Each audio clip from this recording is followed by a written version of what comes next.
আসসালামু আলাইকুম বন্ধুরা, আজকের ভিডিওতে আমি আপনাদেরকে রান্না করে দেখাবো হলো কাঠকচু দিয়ে হাঁসের মাংস।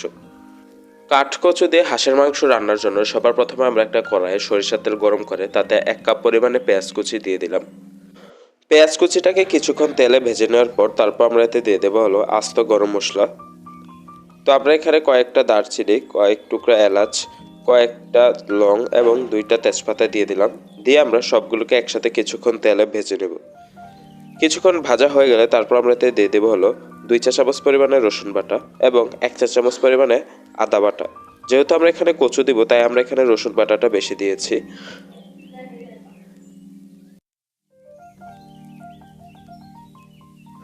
তারপর আমরা এতে দিয়ে দেবো হলো স্বাদ মতো লবণ। লবণ দেওয়ার পর আমরা এতে দিয়ে দেবো হচ্ছে আরও কিছুটা পেঁয়াজ কুচি। দেওয়ার পর আমরা মশলাটাকে কিছুক্ষণ কষিয়ে দেবো। তারপর আমরা এতে দিয়ে দেবো হলো গুঁড়া মশলা।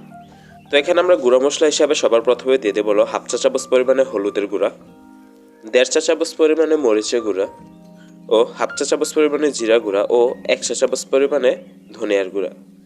তো সব গুঁড়া মশলা দেওয়ার পর আমরা মশলাটাকে কিছুক্ষণ খুব ভালোভাবে কষিয়ে নেব।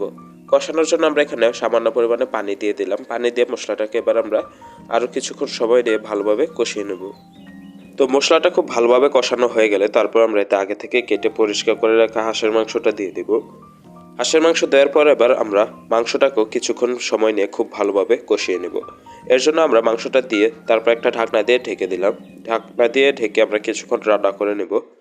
কিছুক্ষণ পর আমরা একটু মাংসটাকে নাড়াচাড়া করে দেবো যাতে নিচ দিয়ে লেগে না যায়। তারপর আমরা আবারও ঢাকনা দিয়ে ঢেকে সময় নিয়ে ভালোভাবে কষিয়ে নিব।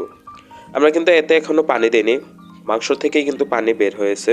তো মাংসটা কিছুক্ষণ কষানো হয়ে গেলে এতে আমরা আগে থেকে কেটে রাখা কাঠকচুগুলো দিয়ে দিব। আমরা এখানে কাঠকচুর উপরের দিকটায় ব্যবহার করেছি কারণ উপরের দিকটা খুব সহজে সিদ্ধ হয়। নিচের দিকটা দিলে সেটা শক্ত হয়ে থাকে, সেটা সিদ্ধ হতে সময় লাগে।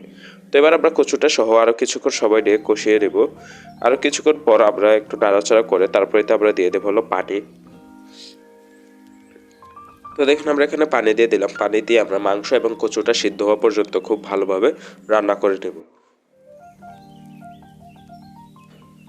তো এবার আমরা কিন্তু এখানে কয়েকটা কাঁচামরিচকেও ভেঙে দিয়ে দিলাম যাতে খুব সুন্দর একটা ফ্লেভার আসে। তারপর আমরা ঢাকনা দিয়ে ঢেকে মাংসটাকে খুব ভালোভাবে সিদ্ধ করে নেব।